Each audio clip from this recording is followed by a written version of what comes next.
আসসালামু আলাইকুম। আজিৰ পৰা নৱম শ্ৰেণীৰ হাফ ইয়াৰলি আৰু এনুৱেল এক্সামিনেশ্যনৰ কুৱেশ্যন পেপাৰসমূহ ডিষ্ট্ৰিক্ট ৱাইজ ডিটেইলছত সলিউশ্যন কৰা হ'ব। তোমালোকৰ নিজৰ নিজৰ ডিষ্ট্ৰিক্টত হৈ যোৱা কুৱেশ্যন পেপাৰসমূহ ডিছক্ৰিপশ্যনত দিয়া ইমেইলত চেণ্ড কৰিব পাৰা। যদি ইমেইলত চেণ্ড কৰিব নোৱাৰা তেন্তে আই বটনত দিয়া ভিডিঅ'খন চাই লোৱা। Class 9 annual examination 2024 district Nagaon. Question number 1 আটাইতকৈ সৰু যৌগিক সংখ্যাটো হ'ল 1 পৰা 50ৰ ভিতৰত থকা যৌগিক আৰু মৌলিক সংখ্যাসমূহ। যৌগিক সংখ্যা আটাইতকৈ সৰু যৌগিক সংখ্যাটো হৈছে 4 আৰু আটাইতকৈ সৰু মৌলিক সংখ্যাটো হৈছে 2। এতিয়া সুধিব পাৰা আটাইতকৈ সৰু মৌলিক সংখ্যাটো 2 কেনেকৈ হ'ল। 2 সংখ্যাটোক আমি কেনেকৈ লিখিব পাৰোঁ। 2 সমান 2 পূৰণ 1। 2ৰ উৎপাদক 2 আৰু 1 আছে। সেইকাৰণে যদি কোনো এটা সংখ্যাৰ উৎপাদক সংখ্যাটো নিজে আৰু 1 হয় তেন্তে সংখ্যাটো মৌলিক। এতিয়া 3ক আমি কেনেকৈ লিখিব পাৰোঁ। 3 সমান সমান 3 পূৰণ 1। 3ৰ মৌলিক উৎপাদক হৈছে 3 আৰু 1। ঠিক একেদৰে যৌগিক সংখ্যাসমূহ 4ক আমি কেনেকৈ লিখিব পাৰোঁ। 4 সমান 4 পূৰণ 1। আকৌ আমি 4ক লিখিব পাৰোঁ 4 সমান 2 পূৰণ 2 পূৰণ 1। 4ৰ উৎপাদক 4 নিজে 1 আৰু 2। যিহেতু দুটাতকৈ বেছি মৌলিক উৎপাদক ওলাইছে গতিকে সংখ্যাটো যৌগিক। যদি দুটাতকৈ বেছি মৌলিক উৎপাদক ওলায় তেন্তে সংখ্যাটো যৌগিক। এতিয়া আটাইতকৈ সৰু যৌগিক সংখ্যাটো হ'ল 4। Option D. কুৱেশ্যন নম্বৰ 2 এযোৰ সহমৌলিক সংখ্যা হ'ল। অপশ্যন এত দিয়া আছে 2,4। 2 এটা মৌলিক সংখ্যা কিন্তু 4 এটা মৌলিক সংখ্যা নহয় তেন্তে অপশ্যন এ অশুদ্ধ। অপশ্যন বিত 2 এটা মৌলিক সংখ্যা আৰু 5 এটাও মৌলিক সংখ্যা। 2 আৰু 5 দুয়োটাই মৌলিক সংখ্যা। অপশ্যন বি শুদ্ধ হ'ব। কুৱেশ্যন নম্বৰ 3 তলত দিয়াবোৰৰ পৰা শুদ্ধ উত্তৰটো বাছি উলিওৱা। আমাৰ হাতত 4টা বিকল্প দিয়া আছে। এতিয়া আমি এটা এটাকৈ বিবেচনা কৰিম। অপশ্যন 1ত দিয়া আছে a to the power m into a to the power n is equals to a to the power m plus n। Option A শুদ্ধ হ'ব। আমি জানো a to the power m into a to the power n is equals to হয় a to the power m plus 1। Power দুটা plus হৈ যায় যদি দুয়োটাৰ ভূমি যদি ছেম থাকে। যদি ভূমি ছেম আৰু পাৱাৰ দুটা বেলেগ বেলেগ থাকে তেন্তে পাৱাৰ দুটা প্লাছ হৈ যায়। যদি ভূমি দুটা একেই থাকে আৰু পাৱাৰ বেলেগ বেলেগ থাকে তেন্তে আমি লিখিব পাৰোঁ ভূমি দুটাৰ পৰা এটা লিখি পাৱাৰ দুটা প্লাছ কৰি দিলেই হয়। তাৰপিছত 2 নম্বৰত দিছে a to the power m divided by a to the power n is equals to দিছে a to the power m by n। a to the power m divided by n এইটো অশুদ্ধ হ'ব কাৰণ আমি জানো a to the power m by n is equals to a to the power m minus n হয়। এইটো divide চিন দিলেও যিটো কথা আৰু তুমি ডিভাইডত এনেকৈ লিখিলেও একেই কথা। আমি জানো a to the power m by a to the power n is equals to a to the power m minus n। Option 2 অশুদ্ধ। অপশ্যন 3 শুদ্ধ কাৰণ আমি জানো a to the power m whole to the power n হ'লে যদি পাৱাৰৰ ওপৰত power থাকে পাৱাৰ দুটা পূৰণ হৈ যায়। অপশ্যন 3 শুদ্ধ। আকৌ অপশ্যন 4ত দিয়া আছে a into b। a আৰু b পূৰণ হৈ আছে a into b whole to the power m is equals to দিয়া আছে a to the power m plus b to the power m। এইটো অশুদ্ধ হ'ব কাৰণ আমি জানো a to the power a into b whole to the power m is equals to হয় a to the power m into b to the power m। তেন্তে ইয়াত শুদ্ধ উত্তৰ হ'ব 1 আৰু 3। কুৱেশ্যন নম্বৰ 3ৰ অপশ্যন বি শুদ্ধ কেৱল 1 আৰু 3। অপশ্যন বি শুদ্ধ। কুৱেশ্যন নম্বৰ 4 1/4ক শতাংশত প্ৰকাশ কৰিলে হ'ব। ইয়াত 4টা বিকল্প দিয়া আছে। 25%, 50%, 75%, 80%. 1/4ক শতাংশত প্ৰকাশ কৰিব লাগে। যিকোনো সংখ্যাক শতাংশত প্ৰকাশ কৰাৰ কাৰণে সদায় 100% পূৰণ কৰি দিবা। যিকোনো সংখ্যাক তোমাক যদি কৈ দিয়া শতাংশত প্ৰকাশ কৰা, তেন্তে সেই সংখ্যাটোৰ লগত 100% পূৰণ কৰিলেই সংখ্যাটো শতাংশত গুচি যাব। এতিয়া চোৱা, 4 দি 100ক হৰণ কৰি দিয়া, কিমান হ'ব? 25%। 1/4ক আমি যদি শতাংশত প্ৰকাশ কৰোঁ, তেন্তে 25% হ'ব। কুৱেশ্যন নম্বৰ 4ৰ option A 25%। Question number 5, 2√3 + √5 whole into 2√3 minus √5ৰ মান হ'ল। সমস্যা আমি দুই ধৰণে সমাধান কৰিব পাৰোঁ। প্ৰথমতে আমি সূত্ৰ ব্যৱহাৰ কৰি সমাধান কৰিম। আমি জানো a + b whole into a - b is equals to a² - b² হয়।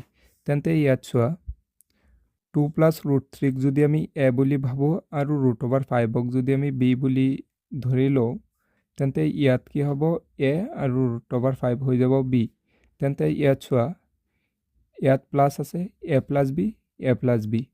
আকৌ whole into a - b, a - b is equals to লিখিব পাৰোঁ a² - b²। ইয়াৰ ঠাইত আমি 2√3 বহাই দিম।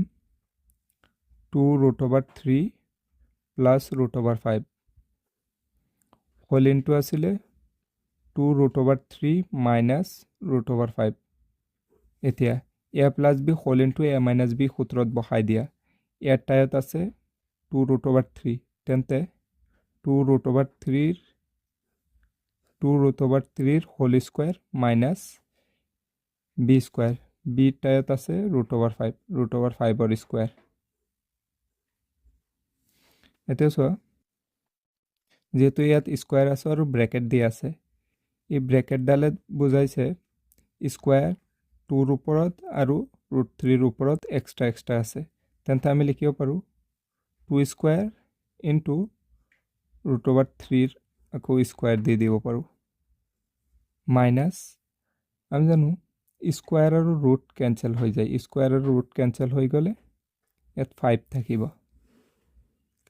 এতিয়া 2ৰ স্কুৱেৰ 4 ইনটু স্কুৱেৰ আৰু ৰুট কেঞ্চেল, ইয়াত থাকিব 3 মাইনাছৰ 5।